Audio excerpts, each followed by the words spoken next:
नमस्कार, मैं जितेंद्र चतुर्वेदी।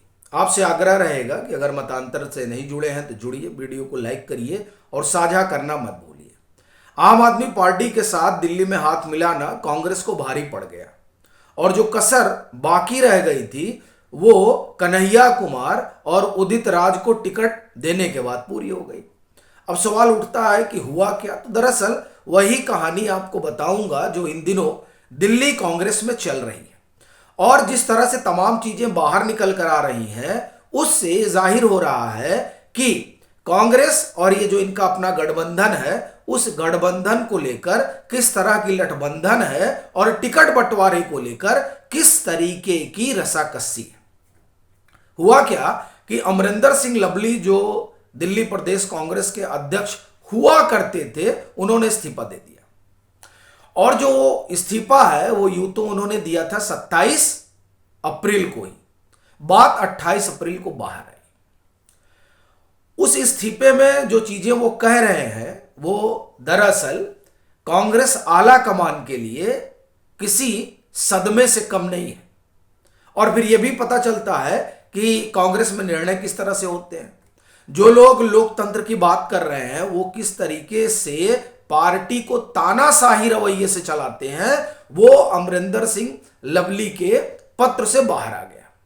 वो क्या लिखते हैं, पहले तो वो जो प्रभारी हैं दिल्ली प्रदेश के उन पर सवाल उठाते हैं। दीपक बावरिया वो कह रहे हैं कि जो बावरिया साहब हैं ये अपने तरीके से हाँकना चाहते हैं और स्थिति ये पैदा कर दी है इन्होंने कि हम अपने मन से जो है एक नियुक्ति नहीं कर सकते हैं।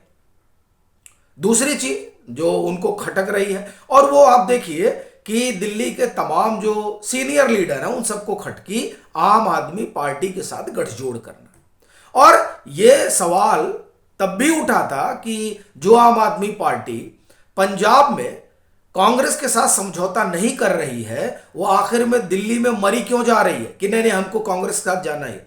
जाहिर सी चीज है, पंजाब में आम आदमी पार्टी ये जान रही है कि यहां कांग्रेस की वो स्थिति नहीं है, यहां वो सीटें आराम से निकाल सकती है। लेकिन दिल्ली में बिना कांग्रेस के आम आदमी पार्टी की लोकसभा में कोई राजनीतिक हैसियत नहीं है। वो 2014 और 2019 के चुनाव में आम आदमी पार्टी जान चुकी है। इसीलिए वो एकदम से आप ये कहें कि पीछे पड़ी हुई थी कि नहीं गठजोड़ करना चाहिए। आम आदमी पार्टी गठजोड़ में और दिल्ली प्रदेश इकाई उसके खिलाफ। आपको ध्यान होगा किस तरह से अजय माकन, संदीप दीक्षित, तमाम जो वहां के सीनियर लीडर उन्होंने विरोध किया कि नहीं हमें नहीं जाना चाहिए। लेकिन आला कमान ने तय किया तो खैर बात बन गई, ये हुआ कि ठीक है गठबंधन हो जाएगा। लेकिन 2019 के लोकसभा चुनाव में जो कांग्रेस का प्रदर्शन रहा उस लिहाज से जाहिर सी बात है कि वो ज्यादा सीट चाहती थी। लेकिन आम आदमी पार्टी कह रही थी कि नहीं साहब, हमने जो है विधानसभा में हमारा प्रदर्शन देखिए, तो उस प्रदर्शन के लिहाज से वो ज्यादा सीट चाहते थे। तो बात बनी वो उसमें आम आदमी पार्टी के खाते में 4 सीटें गई और कांग्रेस के खाते में 3 सीटें गई। अब बवाल यहां से शुरू हो गया, 3 सीटों का खेल। क्योंकि आप देखिए इन 3 सीटों में कांग्रेस के कई पुराने नेता हैं जो चुनाव लड़ना चाहते हैं। जिसमें चांदनी चौक की सीट है उस पर जेपी अग्रवाल लड़ रहे हैं, जो कांग्रेस खाते में। जेपी अग्रवाल बड़े सीनियर लीडर हैं कांग्रेस, दिल्ली प्रदेश कांग्रेस के, तो कोई शक-शुबा ही नहीं, किसी को कोई उसमें दुविधा भी नहीं। ठीक है, अग्रवाल साहब लड़ रहे हैं। और जो लोग दिल्ली में रह रहे हैं वो जानते भी होंगे, क्योंकि जो लोग आईटीओ से गुजरते होंगे उनको सब मालूम होगा। खैर, तो अपना कहना है कि अग्रवाल साहब पुराने नेता है, सो उनको लेकर कोई इफ एंड बट है ही नहीं है। अब 2 सीट बची है, उत्तरी पूर्वी और उत्तरी पश्चिमी दिल्ली। उत्तरी पूर्वी में कन्हैया कुमार को दिया गया और उत्तरी पश्चिमी में उदित राज को दिया गया। असल झगड़ा यहीं से शुरू हो गया। पहला तो यह था कि आम आदमी पार्टी के साथ नहीं जाना है, लेकिन चले गए, चलिए ठीक है। अब सीट बंटवारे का था तो चलिए 3 ही सीट मिली तो वो भी ठीक है। लेकिन अब जो 3 मिली उसमें भी होता था कि नहीं अपने ही लोग लड़े। पर यहां क्या हुआ कि यहां मामला गड़बड़ हो गया। क्यों गड़बड़ हो गया?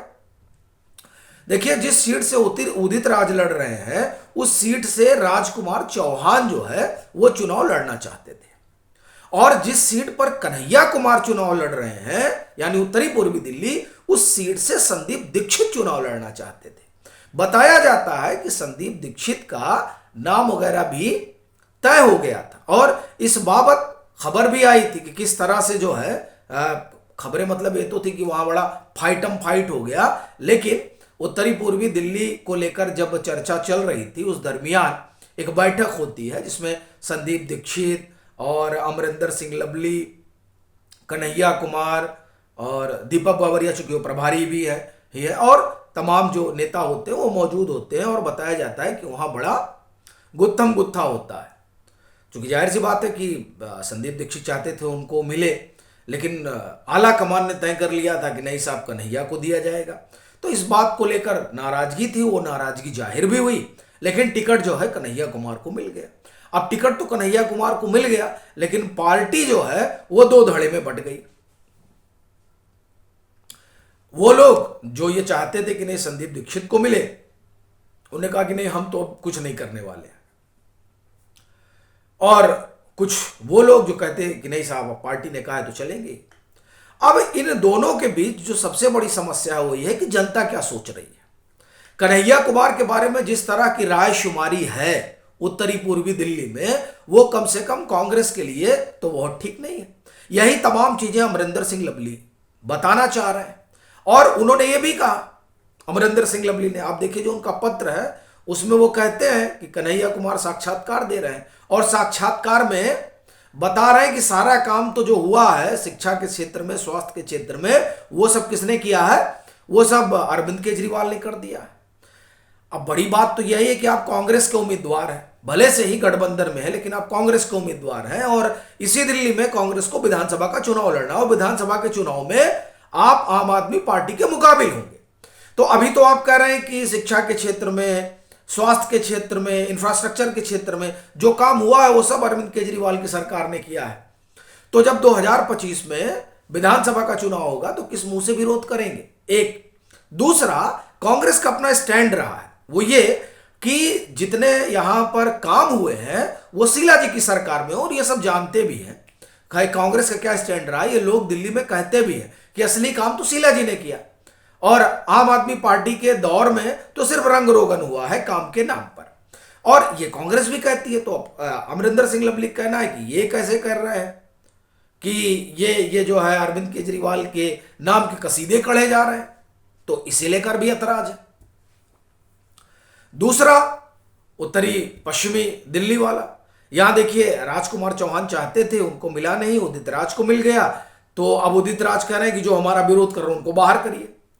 दीपक बावरिया ही कह रहे हैं कि इन लोगों को बाहर करिए।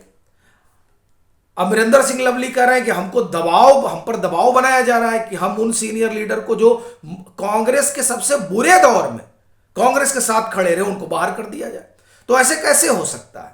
यानी अमरिंदर सिंह लवली ने जो इस्तीफा दिया है, उस इस्तीफे ने जो बात पार्टी के भीतर थी वो अब बाहर आ गई है, और इससे एक बात तो स्पष्ट हो गया है